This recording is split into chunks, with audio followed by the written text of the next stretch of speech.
Buenas familia, bienvenidos una vez más al canal, un nuevo video. En este video voy a recorrer 3 bodegas de acá de Mendoza. Una de San Rafael y 2 muy cerca de Godoy Cruz. Con la intención de poder traer un poco al presente toda la historia del vino acá en Mendoza y cómo se encuentra hoy en la actualidad. Obviamente me encantaría traer muchas más bodegas, pero sería imposible porque el video duraría un montón. Así que voy a empezar con la primera. Me encuentro acá en San Rafael, en las afueras de San Rafael. La verdad que está tranquilísimo acá, en la bodega Goyenechea, que data desde 1868. Igualmente los dueños empezaron mucho antes asociándose con Arisu. En ese entonces Arisu tenía muchísimas hectáreas, unas 5000 hectáreas, y se hacía muchísimo vino de mesa. Era el que se comercializaba en ese momento, entonces eran increíbles las cantidades que se hacían, y los de Goyenechea adquieren una parte de esas hectáreas hasta que cambia un poco el juego y se empieza a hacer un vino más especializado, se empieza a hacer distintas variedades y ya era mucha la tierra y empiezan a entrar en deuda. En ese momento Goyenechea se compra sus propias tierras y empieza a hacer su propio vino en su bodega, que es la que tengo justamente acá atrás mío. Toda esta es la bodega Goyenechea. Acá atrás mío tenemos donde pesan las cargas, cuando vienen los camiones, pesan las cargas ahí en esa plataforma que tienen. Y después, un poco más allá a mi izquierda, tenemos esos portones verdes, que es donde vuelcan toda la uva y la empiezan a procesar adentro, y luego ya pasan a la parte de separación de la piel con las semillas, y tienen distintos tipos de prensado. Hay unas prensas que son semiautomáticas, hay unas prensas que son de madera, que se suele utilizar más que nada para el tinto, y después tienen uno que es como de acero o aluminio, que se usan sobre todo para los blancos y los rosados. Muchas de las construcciones que vemos acá tienen la estructura original desde 1868, cuando estos dos hermanos, Narciso y Santiago, vinieron de España, eran vascos, y comenzaron a realizar esta actividad del vino en la zona. Justamente acá atrás mío tenemos una capillita que está hermosa, pero antes era la casa de los trabajadores que trabajaban acá en la bodega. Después, bueno, se convirtió en una capilla. Obviamente fue refaccionada, pero la estructura original todavía la mantiene, que eso es lo importante. Después, por allá enfrente está la escuela, que también eran parte de las casas de los trabajadores de la bodega, pero se donaron esas tierras y se hizo una escuela. Acá también tenemos más casas del personal y también baños, todo por acá atrás. Son casas que tiene el personal, viven su vida normal, pero tienen el trabajo al lado, que eso está muy bueno porque así no tienen que trasladarse tantas distancias. En estas puertas tenemos la zona de almacenamiento para el fermento, donde el vino fermenta. Tienen piletas de aproximadamente 26.000 litros hasta 90.000 litros, y después también tienen como unos silos que tienen aproximadamente unos 20.000 litros. Hay unos que tienen una protección para hacerlo más frío, eso es más que nada para el vino blanco y el rosado, y el tinto no necesita tanto frío. Después, justamente por acá adentro, por esta puerta, tienen los antiguos toneles de 10.000 y 5.000 litros que ya no se utilizan. Ahora hay toneles más pequeños de 250 litros donde también se almacena, que justamente es por esto que les comentaba. Antes se usaba el vino a toneladas y se comercializaba el vino de mesa, y después, a medida que fue pasando el tiempo, fue cambiando eso y se empezaron a hacer vinos más especializados, empezó a haber distintas variedades, por eso la cantidad de producción también es menor. Y después, en estas puertas tenemos las cavas, que tienen cavas de vinos añejos de 2003, ya 20 años, con la fecha en la que se hizo y hacia dónde se exportaba. Siempre guardan un vino de esa tirada. Algunos los guardan en las botellas, así sin más, y otros lo guardan en barrica. En esas piletas donde el vino fermenta, echan el vino por arriba y después lo sacan justamente por abajo con unas mangueras. A veces utilizan bombas para poder trasladar ese vino. Las cavas en las que hoy los vinos se estacionan son las antiguas piletas, por eso se puede ver en algunos como que la pared brilla. Eso es por el azúcar. No, es una locura la historia que hay acá adentro. Después, también por acá, atrás mío, tengo la zona de la caldera, que era lo que utilizaban justamente para trasladar el vino por las vías del tren que están detrás de esto. Antes trasladaban los vinos a Buenos Aires, todos por las vías de un tren que pasaba por acá. y la usina la utilizaban también justamente para la electricidad. Y por allá, del otro lado de la capilla, también había una, pero que funcionaba con agua del cauce de un río. Por allá enfrente está la zona de fraccionamiento, donde les ponen el capuchón al vino, donde les ponen la etiqueta y también ya los arman en las cajas para comercializar. Después hay una parte de la bodega que es mi favorita, que es justamente esta que tengo por acá atrás.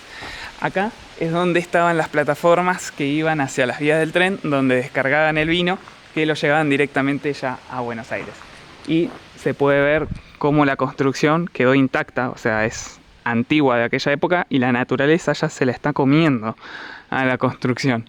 Y después por acá, si seguimos caminando, tenemos donde descargaban los vinos. Justamente esas aperturas que se ven ahí es por donde pasaban las cajas de vino a las vías del tren que están pasando por acá.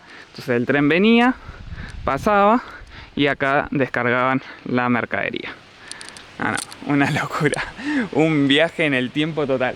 Igualmente, estas vías se dejaron de utilizar a finales de 1800, principios de 1900 aproximadamente, no duraron muchos años activas. Después también tienen la parte de laboratorio donde hacen distintos procesos químicos para evaluar si el vino está bueno o está malo.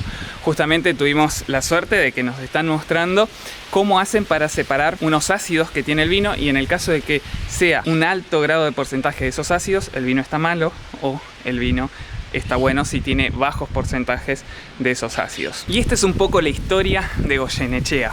Familias que vinieron de España, vascos, y estamos ya en la quinta generación, ¿no? Es decir que vinieron sus tatarabuelos a finales de 1800, más precisamente 1868, y crearon esto que hoy en día sigue en pie y sigue dando placer a un montón de argentinos y a personas en el mundo. Antes de irme de acá, de Goyenechea, les quiero mostrar la sala de degustación, que es donde ustedes van a ir justamente a probar el vino cuando vengan, porque se hacen visitas guiadas también. Así que es un planazo para poder hacer en cualquier época del año y tomar un buen vino mendocino.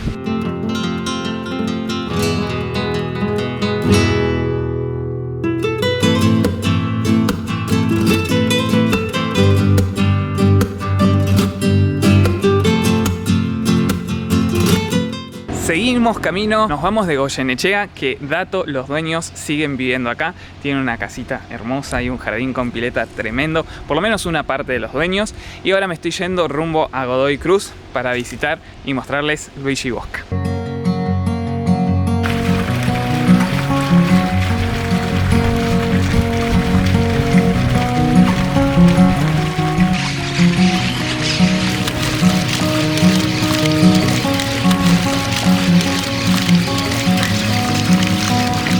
Me encuentro acá en la terraza de Luigi Bosca y miren lo que es esto. O sea, tiene una vista increíble, todo un anfiteatro hermoso. Y por allá tenemos bosques de alcornoque, árbol con el que se hacen los corchos. No lo sacan de ahí porque necesitan mucha cantidad, pero como para que tengamos en cuenta de dónde vienen los corchos, de qué árbol es que utilizan la materia prima. Y después también vamos a ir viendo todo por ahí los campos de las viñas que tenemos acá alrededor. A pocos kilómetros de Luján de Cuyo se encuentra esta bodega llamada Luigi Bosca, que data de principios de 1900, 1920, 26 aproximadamente. Compraron esta casa y ahí comenzó un poco la historia de esta familia Arizu, que eran varios en esa familia. Vienen del País Vasco, de España.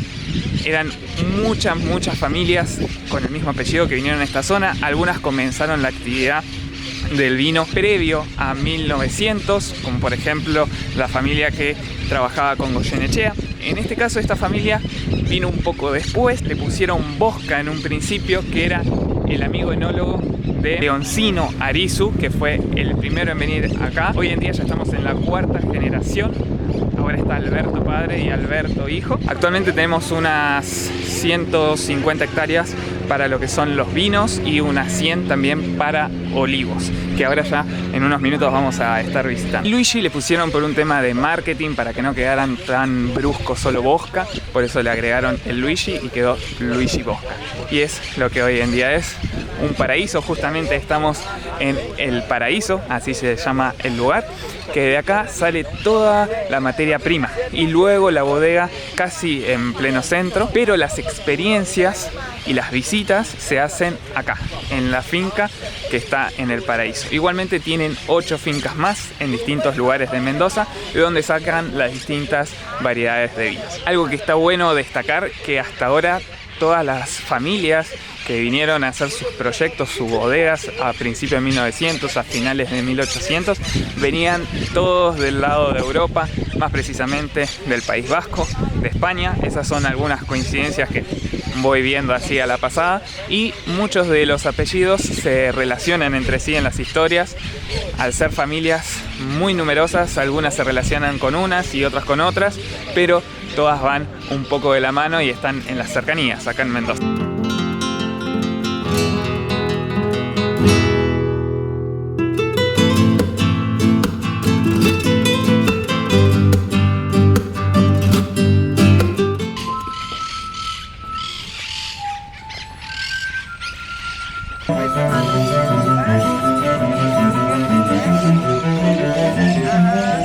Me encanta que comiencen así con música. Bueno, acompañan un poco las aves también. La verdad, esto lleva muy bien el nombre. Es un paraíso el lugar. La experiencia me está encantando. Las historias se combinan. Vemos que van de la mano. Tanto la de Goyenechea como la de Arizu están ligadas. Vienen del mismo lugar y comparten la misma pasión, que es justamente producir vinos y brindar una linda experiencia a la gente. No solo en la mesa, sino hoy en día también acá en vivo, en este lugar increíble. Miren lo que es, una locura. Y allá atrás están los Andes, tenemos toda la cordillera por allá atrás.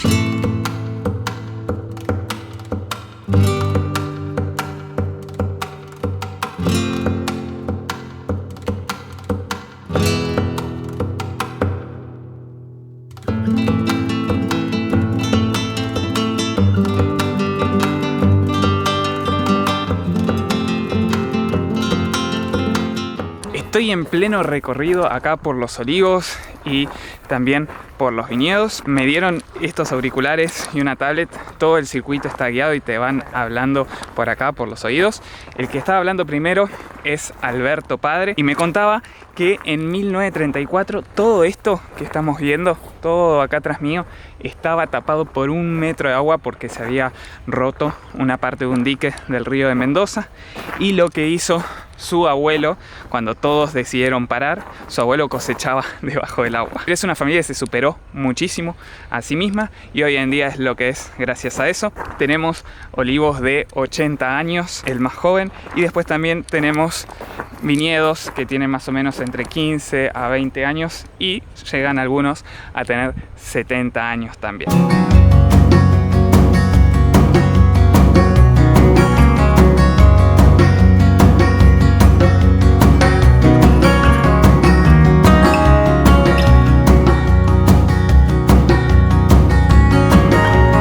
Ahora estoy probando un Malbec de sangre, se llama el vino. De sangre le ponían a los vinos que tomaban la familia, que eran reservados para la familia. Y luego hace unos 10 años atrás aproximadamente sacaron un vino de sangre que está muy bueno porque es como que comparten el vino de la familia con el mundo y hacen parte que el mundo sea su familia también, la verdad. Me gusta que tengan en cuenta eso. Y atrás mío tenemos toda la cordillera de los Andes, la responsable de esto, gracias a la cordillera que frena los vientos del Pacífico y las lluvias. Tenemos un microclima acá perfecto que hace que la tierra sea lo que es y el vino también. El vino viene acá a Argentina desde 1563 aproximadamente. Se dice que Juan Jofré lo trajo a la zona. No se sabe qué variedad, pero sí se sabe que 290 años después llega el Malbec a la zona, que es el vino que estoy tomando ahora. Y acá tenemos una vista perfecta de 360 grados a todos los olivos y las vides, que es una locura.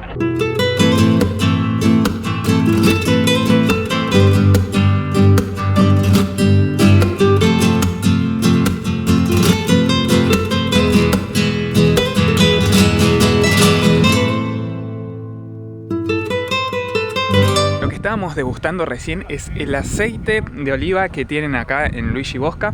Justamente todo lo que me está rodeando acá atrás son olivos y hoy en día hacen la cosecha manual. Hay gente que se sube acá a los olivos con escaleras y sacan aceituna por aceituna para mantener las tradiciones de antaño y también para cuidar la aceituna, porque una vez que se rompe la aceituna ya empieza su proceso de oxidación.